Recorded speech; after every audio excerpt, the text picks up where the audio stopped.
और कैसे आप लोग के क्लासेस स्टार्ट हो गए हैं, मुझे पता है, क्योंकि आपके काउंसलिंग भी खत्म हो गया लगभग। जिन्हें जहां एडमिशन लेना था वो आपको एडमिशन ले चुके हो। अब बात आती है कि क्या एडमिशन लेने के बाद क्या बस एडमिशन लेना ही मेन टारगेट था? नहीं, मेन टारगेट होता है स्टार्ट अब। क्योंकि मुझे पता है कि 99% ऐसे बच्चे हैं जो अपने कॉलेज से खुश नहीं है और नहीं होते हैं। नॉर्मली ऐसा होता है, ऐसा नहीं कि पहले बार आपके साथ होते आ रहा है ऐसा, क्योंकि आप जो कॉलेज सोच के रखते हो ना वो कॉलेज आपको नहीं मिल पाता है। ऐसा नहीं है कि इसमें गलती आपकी है, ऐसा नहीं है गलती इसमें आपके पेरेंट्स की है। चाहे आप बीटेक करने आए हो या एमबीए करने आए हो, एमसीए, एमबीए, बीसीए, क्या क्या न जाने कितने सारे कोर्स हैं, चाहे कोई से भी कोर्स हो। नॉर्मली होता क्या है, जिसे आईआईटी चाहिए था उसे ट्रिपल आईटी मिल जाता है, जिसे ट्रिपल आईटी चाहिए था उसको एनआईटी मिल जाता है, जिसे एनआईटी चाहिए था उसे जीएफटीआई मिल जाता है। जिसे टॉप प्राइवेट कॉलेज चाहिए था किसी न किसी कारण बस, चाहे वो फीस की बेस हो या किसी नंबर की बेस हो या किसी के बहकावे में आकर के वो लोग डाउन कॉलेज में एडमिशन ले लेते हैं। तो मतलब मेरा मतलब ये है कि कहीं ना कहीं आप जहाँ पे आप थे, आप जहाँ पे जाना चाह रहे थे वहां नहीं पहुंच पाए, अब जहां पहुंचे हो वहां से कैसे अच्छा किया जाए, ये बहुत जरूरी है आपके लिए समझना, सोचना, तभी आप आगे बढ़ पाओगे। क्योंकि क्या है, अगर ये सोच के बैठ जाओगे कि नहीं भैया हम तो बर्बाद हो गए और हम खराब हो गए, तो क्या होगा, आगे कुछ नहीं हो पाएगा। आगे क्या होगा, आप परेशान होते जाओगे, डिप्रेस होते जाओगे और कहीं ना कहीं रिजल्ट पे असर पड़ेगा। और रिजल्ट पे असर पड़ता है तो एकेडमिक आपके खराब हो जाएंगे। एकेडमिक खराब होगा तो जब कंपनी आएगी तो वहां पे क्या होगा, आप सही तरीके से परफॉर्म नहीं कर पाओगे तो आपके प्लेसमेंट नहीं होंगे। तो क्या है कि हम उस दिशा में बढ़े, उस नेगेटिव दिशा में, उससे अच्छा है कि हम यहीं से क्यों ना हम ये जान लें कि हमें आगे क्या कैसे करना है, जिससे कि जो मेरे से रह गए हैं उस बराबर में फिर से हमें खड़ा होने का मौका मिले। आज हम लोग क्या है ना, पूरे पूरी यही बात करेंगे और ज़्यादा लंबा नहीं बात करेंगे। हम 3 से 4 मिनट में अपनी बातों को रखना चाहेंगे। बहुत से बहुत हुआ तो 6 मिनट का हो जाएगा, देख लेना, झेल लेना भैया को, है ना। हालांकि दोस्तों देखो आगे क्या है, जो मेरा मतलब है कहने का, मेरा मतलब ये है कि जैसे मान लो आप आईआईटी की तैयारी कर रहे थे, आईआईटी में नहीं जा पाए, एनआईटी में नहीं मिल पाया, चलो टॉप कॉलेज में नहीं मिल पाया, अब हम आ गए नीचे वाले कॉलेज में। अब क्या है, देखो आप इतने अच्छे से ध्यान रखना कि इस एग्जाम के बाद, जैसे नॉर्मली देखो एकेडमिक सबका बराबर होता है, सिलेबस लगभग सबके बराबर होते हैं, बस अंतर होता है माहौल का, अंतर होता है आपके साथ बैठने वाले आपके दोस्त का, है ना, वो कैसा मिल रहा है। हर कॉलेज में अलग अलग मिलते हैं, हर कॉलेज के फैकल्टी अलग अलग मिलते हैं, लेकिन जो स्कोप है, जो फ्यूचर है, जहां आप जॉब करने वाले हो, जहां आईआईटीएन जॉब करने वाले, वो कंपनी सेम होती है। और ऐसा नहीं कि हाँ आप लेट हो गए तो आप वहां नहीं पहुंच सकते हो। दोस्तों देखो, पहली बात तो ये है कि फर्स्ट ईयर अच्छे से करो, तरीके से करो, सिलेबस को कंप्लीट करके करो। क्योंकि नॉर्मली क्या होता है, लोग स्टार्ट करते हैं बड़ा अच्छे से, बाद में क्या होता है कि 1 रात 2 रात पढ़ के एग्जाम निकालते हैं। बस ऐसे में क्या होगा, एग्जाम तो आप निकाल लोगे लेकिन आपको जॉब नहीं लग पाएगा।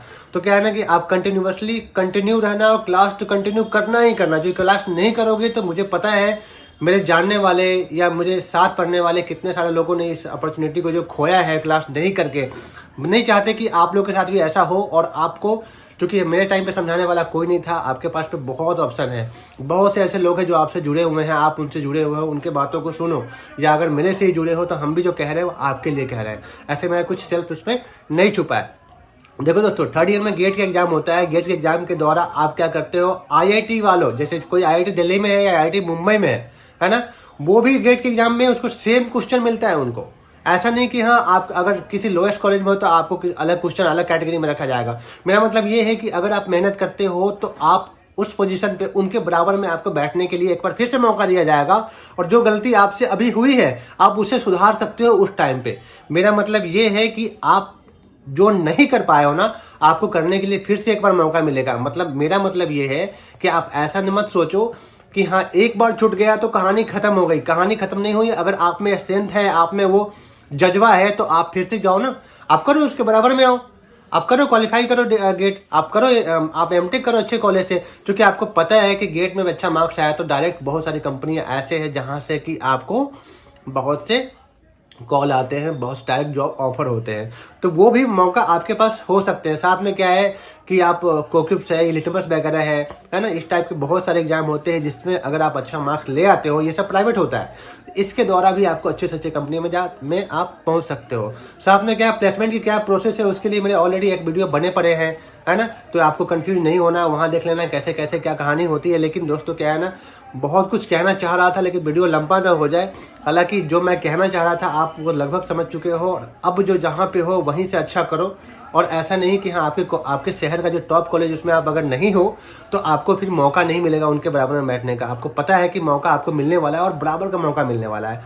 तो मेरा मतलब ये है कि आप अपने दिशा को बदलो मत, अपने आप को चेंज मत करो, आप जैसे हो उसी वैसे ही रहो। क्योंकि कॉलेज में आने के बाद में बहुत से लोग, बहुत से बच्चे बदल जाते हैं, क्योंकि वो माहौल मिलता है, बिना पेरेंट्स के गाइडेंस के आप क्या करते हो, अपने लाइफ स्टार्ट करते हो, तो वहाँ पे कोई टोकने वाला, कोई कहने वाला नहीं होता है। तो ऐसे कंडीशन में बहुत 80% बच्चे जो है ना, वो यहाँ वहाँ भटक जाते हैं। तो हम नहीं चाहते कि आप लोग भी उसमें से आओ, क्योंकि वो प्रॉब्लम अभी हो सकता है आपके मन में जो चल रहा हो आप नहीं कर पा रहे हो, लेकिन ध्यान रखना, क्योंकि शुरुआत है, 1 मंथ हुए हैं, 15 डेज हुए हैं, किसी की क्लास स्टार्ट ही होने वाले हैं, है ना।